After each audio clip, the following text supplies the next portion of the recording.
What's going on, everybody? Welcome back to the channel. So I guess the first thing you notice is I've got this scruff going on here. It's getting to be winter time and I thought I'd do something a little bit different.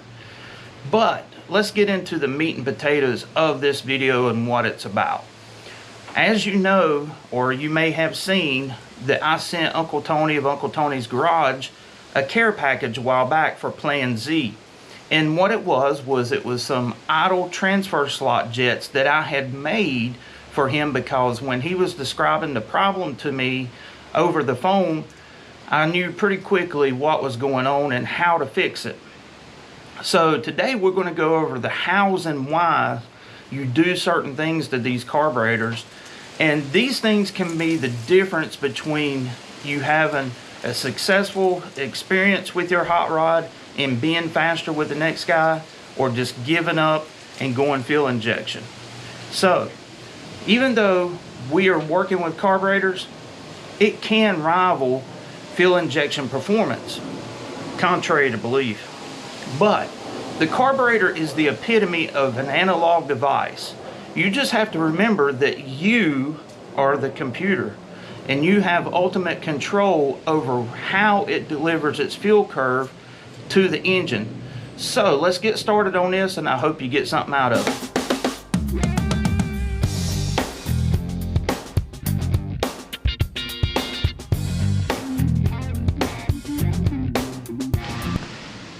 Okay, sitting here on my bench is one of the most notorious non-street drivable carburetors that Holley ever made. It is the infamous Holley 660 center squirter. You can do all kinds of reading on the forums, online, whatever, and you will find that people will say that don't run them on the street because they're tunnel ram carbs and that's all they are. But, which gets me to the point of why I'm saying all this.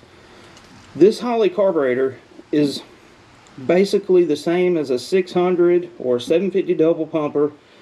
All of the parts are interchangeable, with exception of a few things. So at the heart and core of it, it is still a Holley, and it can be modified to perform and make it as drivable as anything else out there. Case in point was my 393 that I had in CASPER. I'll insert a little video clip right here and you can see just how drivable it was. Now if you're new to the game and you want to know how you can tell if you got your circuits right in your carburetor, this is a DV trick that he taught me. If you can take off in high gear with very little throttle input and the car actually accelerate to a highway speed without any kind of accelerator pump, nozzle, squirt, that means that your carburetor is pretty much dead on. So take a look at this clip right here and you'll see just how streetable I was able to make these. We are going to drop down to around about 10 miles an hour. Yeah. Do we need to shift? Not really. No. Right, I am going to pull up at these lights here and I'm going to just waft away like I would do in traffic. Yeah. In high gear. No gear shift. Right, we're coming up to a stop sign now. Now does the brakes by such a big margin. It's so funny. Yeah, this is... Right. Okay, we've stopped. Yeah. Now we got to go.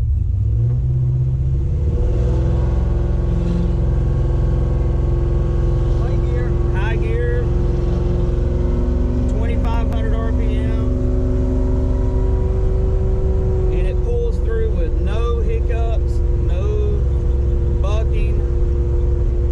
So as you seen in that little clip just now, you seen my good buddy and mentor DavidVizard driving CASPER and grade me on those carburetors. He was able to take off from a standstill in high gear and not have any kind of issues drivability wise with a carburetor that the internet says will not drive on the street.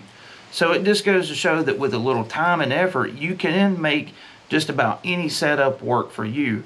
So let's get into the nuts and bolts of these Holley carburetors and talk about the different circuits. Alright, what you're looking at here is a 660 center squirter base plate that I had bought years back just to have as a spare. Come to find out it's pretty much toast because It's got a lot of slop in the throttle shafts. But it will work for what I'm talking about here. You put your carburetor on your engine, and let's say that you have a pretty healthy cam in it. You adjust your idle mixture screws as best you can, but the thing is still running pig rich. And you notice that you get your throttle arm, you have to keep giving it more throttle on the throttle idle screw right there in order to get it to run, and then it just does all sorts of crazy things. The reason why that is because the engine is not getting enough air at idle, and when you get it to that certain spot, you're actually exposing the transfer slot. You can see it right there at the end of my thumb, and you're getting a tremendous amount of fuel dumped into the engine past the transfer slot when you're just trying to get it to idle. You notice there's a hole right there. That is your idle discharge port. That is where the fuel is discharged out of the base plate for just idle situations. But let's say that you get it on there and you're having this problem. How do you fix it? First, you notice this has holes in each throttle blade. Okay, before you go drilling holes, there's another little trick that you can try. You notice here on the secondary throttle lever, on the bottom side of the plate, there's actually a screw, and it's a throttle stop screw. And you can try adjusting that and to open the secondaries just slightly to see if it improves the situation. Most times it will go a long way. But if you do have a radical cam, you're going to have to go further than that, and that's where drilling the holes in the throttle blades come from. Alright, you got your carburetor on the engine itself, and you're trying to get the idle mixture set right, and no matter what you do, it's extremely rich at idle. Okay, no matter what you do with the screws here, if you almost close them off, it's still running rich. That is a dead giveaway that the idle feed restriction right here, and sometimes they can be up here depending on the meter and block itself. This one was actually in this meter and block up here, and I moved it down here because I like it to be down below the fuel level in the fuel bowl. These are 600 Holley metering blocks, by the way, that are in this center squirter. You notice it has a power valve in it. Originally, the center squirters did not come with power valves, and that was something else that kind of gave in to the undrivability part. But anyways, so if it's running extremely rich at idle, you need to be looking at reducing the area of the idle transfer, the idle feed restriction right here. You can do that a couple different ways. You can get a piece of little hobby wire and put in there and fold over onto the gasket so it'll seal up. The gasket will squish it in place to get into the ballpark of where you need to be. Or you can do like I did, drill and tap the old, get the old restrictors out, then drill and tap the metering block to make it adjustable so that you could tailor it and not have to worry about wires and all of this other stuff. But irregardless, it's two ways to skin the cat. You know, if you're familiar with Smokey and Grumpy Jenkins, they use the wire trick, and it works. I've done it too. But I wanted to be a little bit more permanent situation and something I can control to the thousandths of an inch instead of having to find different pieces of wire, different thicknesses to try to get it exactly where I wanted it. So that pretty much covers the idle circuit. Another thing is, looking at the holes here in the meter block, is actually figuring out what holes do what. And I'm going to post a picture up of the meter and block surface, the main body surface, and it will actually show you the holes and what they're for, because I think it's important to know and learn the circuits inside the carburetor. That way, before you start trying to modify things, you get an understanding of the ins and outs of how it works. Alright, we're going to move into the second stage of Holley tuning, which is the transfer slot. You notice that I sent Uncle Tony that care package in the mail and told him the modifications to make and how to do it. The reason for that is, you can see the slot there in this base plate off of my 660.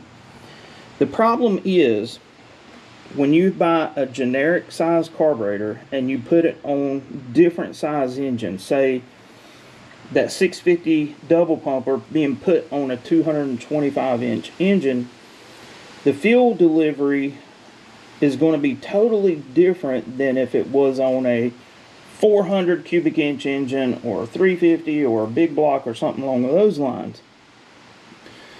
And the only way that you can curb the fuel that's going into this slot right here, and you see that there's actually a well for the fuel to puddle in so that it can be drawn out of here. Now, emulsified fuel that's being delivered through the metering block here, okay, and it's getting its source of fuel actually from the IFR right there, idle feed restriction.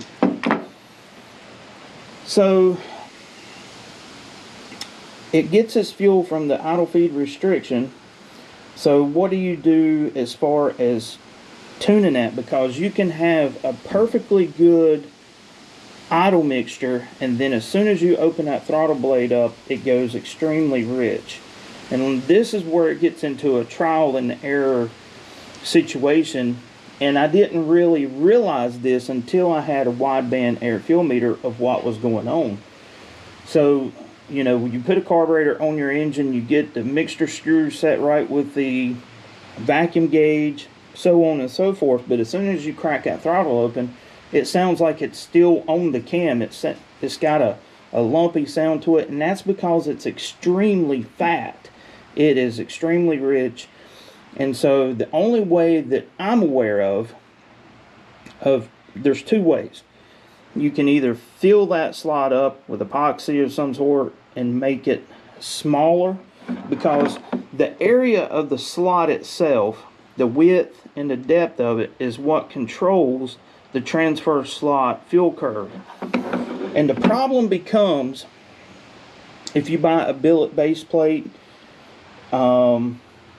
I've seen a lot of billet base plates from overseas that are generic, and they'll have extremely huge transfer slots cut into them, and that's because they don't, I don't know if they take the time and care, but you can take a 600 Holley vacuum secondary and a 650 double pumper, which are similar in size, and you're going to see typically larger transfer slots on the 650 double pumper. Why is that? Double pumpers come inherently richer than their vacuum secondary counterparts. And the reason for that is, that was given to me by someone at Holley years ago, is because they wanted to have a degree of caution built into the carburetors to keep people from burning up their engines by being too lean, which makes sense. They would just rather wash the cylinders down with fuel. So if you look right here at this main body, I'm going to try to pull this gasket off one-handed here. Okay, here we go. Man, I got to be multidextrous. Ambidextrous, whatever. This hole right here in the main body is where the fuel source comes from to feed the transfer slot. And so I learned this little trick on a forum years ago, that if you drill and tap this and you put in a little brass restriction set screw and drill it, you can basically create another circuit in the carburetor to limit the amount of fuel going to the transfer slot, so giving you effective control over that particular part of the throttle opening. So once you get this dialed in, I normally start out kind of large and just keep going smaller, and you can definitely tell when you're getting too small, because the engine will kind of buck. It will not be happy, but you will find somewhere between I'm going to say 75 thousandths down into the 60, 62 thousandths, 65 thousandths, you should be able to find a ballpark that gets you where you need to be. So that's how you tune the transfer slot, and it works every single time.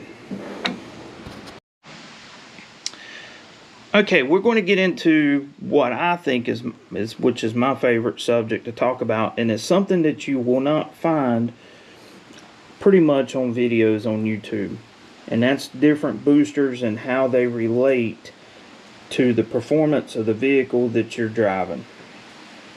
The booster's job in the main circuit is actually to atomize the fuel into a fine mist going into the venturi to be delivered to the intake. Okay? The question becomes, which booster is right? You notice that these two carburetors have two different style of boosters. This has a step down leg booster right here, and this one has annular boosters. Now both of these were on my tunnel ram setup on my 393. This is a 600 vacuum secondary, an 1850, and this is a center squirter. But you have a straight leg booster, you have a down leg booster, you have a step down leg booster, and then you finally get to the annulars. And if you have the wrong booster on the wrong intake setup, it can and will cost you power. And it can and will make you gain power if you get it right.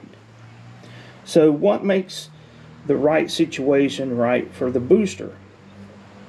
Basically speaking, if you have a stock type engine or you're running a dual plane manifold that's heated, meaning that there's no air gap and it still has the heat crossover in it, you're better off with the straight leg booster. The straight leg booster is the least active booster out of the bunch, and it will deliver bigger droplets of fuel than its counterparts. The difference being the heat from the manifold will help vaporize that fuel before it gets into the combustion chamber of the engine. Basically, the cooler running the intake that you have, the more active booster you need, and something that will actually help atomize the fuel. And also something that plays a part is the distance away from the valve itself, how far the carburetor is away. I did some testing years ago with DavidVizard, and it actually wound up in his book, and we talked about it. But I'm going to show you some video clips later on of what we did. We basically went to the drag strip with my Mustang, Old Blue, and we tested everything from a 650 to a 950 on a 4.6 liter carbureted 96 Mustang GT. Now at the time the engine was making, I would say, around 450 horsepower, something like that. It wasn't a lot. So it represents kind of what's average hot street build. And the car weighed 3,200 pounds. It may have been a little bit more power. But for 281 cubic inches, which is what a 4.6 is, everyone told me, oh, you need a 650. And that was my train of thought. So that's what I went with initially. And while it ran good, the thing that always stuck out to me was the architecture of that engine is very wide, having very long runners. And so I thought at that time, if I put a more active booster to help atomize the fuel going into the engine, because it's got longer to travel, I thought that it would make more power. And basically, that's exactly what happened. I'm going to insert a picture right now. We did a test. I went from straight leg boosters to step down legs, which are this kind right here, and we picked up 27 rear wheel horsepower.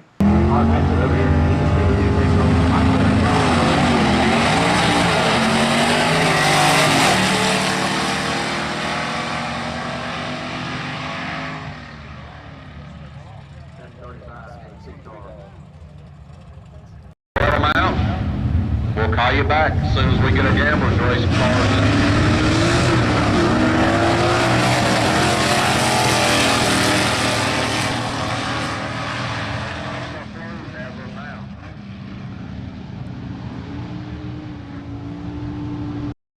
Mark Vincent over in the left lane in the Chevy 2 Nova taking on Micah Montelones, driving the Golf Pros Performance Andy Wood built machine. Little 281 inch small little cubic inch modular engine, taking a straight drive car. He'll turn some RPM legal line.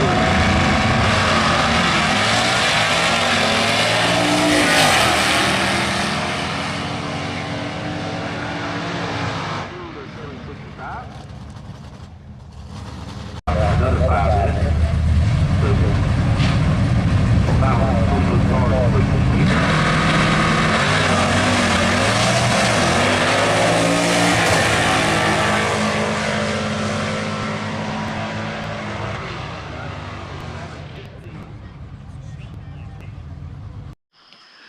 So as you can see by the video, the car did really well with the 950 double pumper with the step down legs.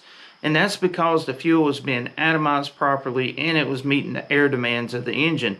Even though this engine was only making 425 to 450 flywheel horsepower, it just goes to show you that it doesn't follow the typical cubic inch per CFM airflow. Another important thing to note regarding boosters is I've made a really good case for high gain boosters, your step down legs and your annular boosters. But if you put them in the wrong situation, I'm going to show you where it will lose power. Working with DV years ago, we did a test for his book where we put high gain boosters on an intake manifold setup that was heated, and you will actually see the power loss. See the picture right now. You can see the difference in power of having a low gain booster versus high gain in a heated intake situation. Also, I'll show you one where we did it on a single plane deal. It was a little bit hotter setup, but nevertheless it was a cooler running intake, and we put the high gain boosters versus low gain, and you can see that it made huge substantial gains in torque down low. You can see it right now. Pretty cool stuff. So it all comes down to putting the right booster in the right scenario to make it deliver good power. Also, last but not least on boosters, and then we'll go on to something else. Most people feel that when boosters are drawing fuel that it's a continuous stream of fuel, and that's not actually the case. I'm going to show you a video clip that I did on my truck where I actually mounted the GoPro above the carburetor. And the interesting thing is, each time the intake valve opens on a cylinder, you will actually see a pull of fuel charge coming out of the booster. So it's almost like a pulsating effect. And so that's what's really cool about this. You'll see the video start out as in normal time, and then it'll get slow, and you will actually see these pulses.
So we've covered a lot of ground on this whole carburetor situation, but we still have a lot to do. We've got to cover the air bleeds and how they affect the fuel curve, the emulsion circuit, the emulsion holes in the metering block itself, the secondary circuit, vacuum secondaries versus mechanical, which is what better for application.